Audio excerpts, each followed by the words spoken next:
புதிய அத்தியாயம் சணலிலே இணைந்திருக்கின்ற உறவுகளுக்கு வணக்கம்.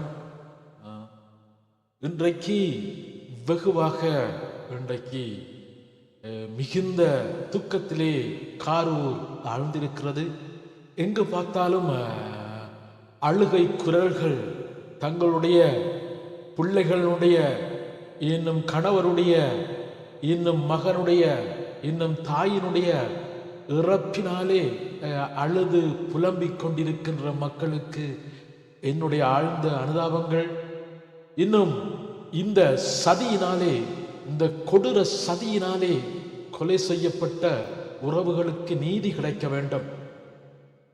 இன்றைக்கு விஜயனுடைய இந்த காரூர் மாநாட்டிலே பொறுக்க முடியாமல் இந்த டிஎம்கே திராவிட முன்னேற்ற கழக செந்தில் பாலாஜி என்கிற அந்த கொடூரன் தன்னுடைய அடியாட்களை தூண்டிவிட்டு இத்தனை பேரை கொலை செய்து தன்னுடைய அரசியலை தக்க வைக்க வேண்டும் என்று சொல்லி நாடகம் ஆடியிருக்கிறான்.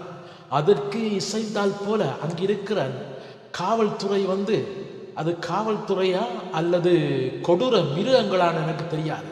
அந்த கொடூர மிருகங்கள் அங்க வந்த மக்களை தடியடி நடத்தி அந்த மக்களை கலைத்திருக்கிறார்கள். ஏன் அப்படி கலைக்க வேணும் அந்த கொடூர மிருகங்கள்? இந்த இந்தியாவிலே இருக்கின்ற அந்த போலீஸ் காவல்துறை என்று சொல்ல முடியாது. அவைகள் அந்த ஊழல்வாதி அரசாங்கத்துக்கு பின்னாலே நிற்கின்ற அந்த கொடூர மிருகங்கள். கொடூர மிருகங்களுக்கு தெரியல சாதாரண மக்கள் ஏன் அந்த மாநாட்டிற்கு வந்திருக்கிறார்கள். அந்த ஒரு மாற்றத்தை நோக்கித்தான் அந்த மக்கள் மாநாட்டிற்கு வந்திருக்கிறார்கள். அந்த மாநாட்டுக்கு வந்தவர்களை தடியினாலே அடித்து திரட்டுகின்ற அந்த கொடூர மிருகங்களுக்கு இந்த மக்கள் முடிவு கட்ட வேண்டும். 2026ஆம் ஆண்டு ஆட்சியிலே அல்லாட்டி மக்கள் எல்லாரும் சேர்ந்து இந்த கொடூர மிருகங்களுக்கு சரியான தண்டனை வழங்க வேண்டும். இந்த செந்தில் பாலாஜியும் இந்த ஸ்டாலினும் சேர்ந்து சரியான நாடகம் ஆடியிருக்கிறார்கள். இவ்வளவு பேரையும் கொலை செய்துவிட்டு தங்களுடைய ஆட்சியை தக்க வைக்க வேண்டும் என்று சொல்லி ஒரு சீப்பான அரசியலை நடத்தி கொண்டிருக்கிறார்கள். இவங்களெல்லாம் உண்மையான மக்களுக்கான அரசியல்வாதிகளா? மக்களே தீர்ப்பு அளிக்க வேண்டும். நான் நினைக்கிறேன் இவங்களெல்லாம் மக்களுக்கான அரசியல்வாதிகள் இல்லை. ஒரு இனத்தை, ஒரு சமூகத்தை, ஒரு பிள்ளைகளை கொன்றுதான் தங்களுடைய அரசியலை தக்க வைக்க வேண்டும் என்று சொல்லி சொன்னால் இந்த உலகத்திலே, எந்த உலகத்திலும் இப்படி நடக்காது. ஆனால் இதே சதி வேலையை இந்த இடத்திலே செய்திருக்கிறார்கள். பார்க்கும்போது நெஞ்சம் பதைக்கிறது. இன்னும் நித்திரைகள் இல்லாமல் கிடக்கின்றது அந்த நாட்கள் எல்லாம். அவ்வளவு ஒரு கோர தாண்டவத்தை செந்தில் பாலாஜியும் இன்னும் ஸ்டாலினும் சேர்ந்து நாடகம் ஆடி போட்டு வைத்தியசாலையிலே அந்த மக்களுக்கு ஆறுதல் கூறியிருக்கிறாங்க. என்ன நியாயம் இது? எல்லாவற்றையும் மறைத்து தங்களிலே தாங்கள் செய்த பழியை, தாங்கள் செய்த அந்த கொலையை, தாங்கள் செய்த அந்த காட்டு மிராண்டித்தனத்தை மறைக்கிறதற்காக ஆஸ்பத்திரியிலே, ஹாஸ்பிட்டலிலே மக்களுக்கு தாங்கள் ஏதோ பெரிய உதவி செய்கிறார்கள். மக்களுக்கு அந்த இறந்த உடலுக்கு மாலை செலுத்துகிறார்கள். தாங்களே சேர்ந்து கொலை செய்து போட்டு மக்களுக்கு மாலை செலுத்துகிறார்கள் சொல்லி சொன்னால் எப்படியாப்பட்ட கொடூர மிருகங்களாக அவங்களா இருப்பாங்க? எப்படியாப்பட்ட அந்த கொடூர மிருகங்கள் இந்த காவல்துறைகள். இதற்கு தக்க பாடம் மக்கள் படிப்பிக்க வேணும். ஏனென்று சொல்லி சொன்னால் இன்னும் இந்த மக்கள் தொடர்ச்சியாக இந்த ஸ்டாலின், இந்த செந்தில் பாலாஜிக்கு பின்னால் போவார்கள் சொல்லி சொன்னால் மக்கள் எல்லாரும் இதே நிலைக்கு தான் தள்ளப்படுவார்கள். இதே நிலைக்கு பிணங்களாக்கப்படுவார்கள். இதை மக்கள் உணர்ந்து செயல்படுவார்கள் சொல்லி சொன்னால் நிச்சயமாக நல்லதொரு 2026ஆம் ஆண்டிலே நல்லதொரு ஆட்சியை உருவாக்க முடியும். அதை பார்க்கிறேன். இந்த வீடியோவை நான் பார்க்கின்ற போது விஜய் மாநாடு உரையாற்றி கொண்டு இருக்கும்போது செருப்புக்களாலே அறிவார்கள். உண்மையாக அன்பாலே கூடியிருக்கிற கூட்டம் என்று சொல்லி சொன்னால் இதுவரைக்கும் எத்தனைய மாநாடு விஜய் நடத்தியிருக்கிறார். யாராவது செருப்பால் எறிந்திருப்பாங்களா? அதனுடைய வன்மத்தினுடைய தாண்டவம் செருப்புக்களாலே எறிந்திருக்கிறார்கள் என்று சொல்லி சொன்னால் இது செந்தில் பாலாஜி அப்பட்டமாக தூண்டிவிட்டு மக்களை கொலை செய்ய வேண்டும் முயற்சியில் ஈடுபட்டிருக்கிறார். அங்கே கரண் கட் பண்ணப்பட்டிருக்குது. அந்த மக்கள் போவதற்கான இடங்கள் அடைக்கப்பட்டிருக்கிறது. பனர்கள் கழிக்கப்பட்டிருக்கிறது. இப்படியான பாதகமான கொடூரமான செயல்கள் செய்யப்பட்டிருக்கிறது.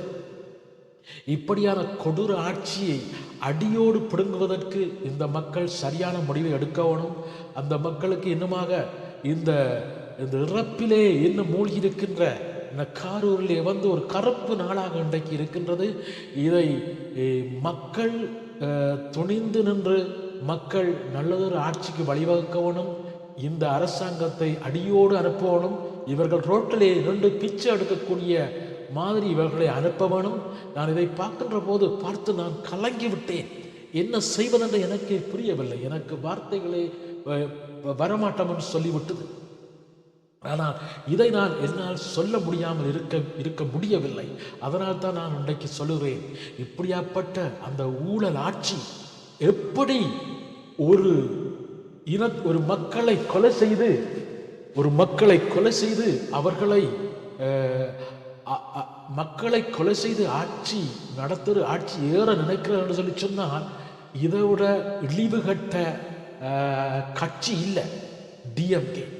இந்த டிஎம்கே ஆட்சி இதுதான் ஆட்சி.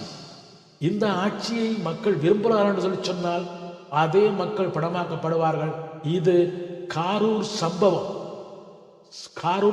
சம்பவம் 100% சாட்சியாக இருக்கிறது. இந்த டிஎம்கேனுடைய செயல்பாடு, இந்த டிஎம்கே மக்கள் அடியோடு இல்லாமல் 2026 இல்லாமல் செய்ய வேணும் என்று சொல்லி சொன்னால், நல்லதொரு ஆட்சிக்கு நல்லதொரு யாரு உங்களுக்காக வந்திருக்கிறாரோ அவரை நீங்கள் ஆட்சி அரியணையில் ஏற்ற வேணும். ஏற்றும் போதுதான் உங்களுக்கு உண்மையான அந்த நல்ல மனிதர், அந்த ஆட்சி உங்களுக்கு கிடைக்கும். நான் ஏன் சொல்லுகிறேன் சொன்னால், விஜய் இளைய தளபதி காசுக்காக வரையில, மக்களுக்கு தான் செய்ய வேணும் என்று சொல்லி வந்திருக்கிறார். அதை பொறுக்க முடியாமல் இந்த டிஎம்கே செந்தில் பாலாஜியினுடைய அந்த கொடூர மிருகங்கள் அடியாக்கள் சேர்ந்து இப்படியான கொலை செயலை செய்துதான் தாங்கள் ஆட்சிக்கு வர வேண்டும் நினைத்திருக்கிறார்கள். அது கடைசி வரைக்கும் முடியாது. மக்கள் உணர்ந்து விட்டார்கள் நான் நினைக்கிறேன், மக்கள் புரிந்திருப்பார்கள் நினைக்கிறேன். இவர்களாலே எத்தனையோ மாநாடுகள் நடக்கப்பட்டிருக்கு, இப்படி ஒன்று நடக்கவில்லை. காரூரில் மட்டுமே இப்படி நடக்க வேண்டும். இதெல்லாம் மறைக்கப்பட்ட உண்மைகள், மறைக்கப்பட்டு போயிருக்கிறது.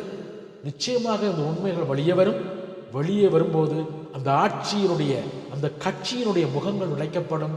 மக்கள் 2026 இளைய தளபதியை ஆட்சியில் ஏற்றுவார்கள் நான் நினைக்கிறேன், நம்புகிறேன். அது நடக்கும். மக்களுக்கான நிம்மதியான உண்மையான மனச்சாட்சி உள்ள ஆட்சி நடக்கும். நன்றி, வணக்கம்.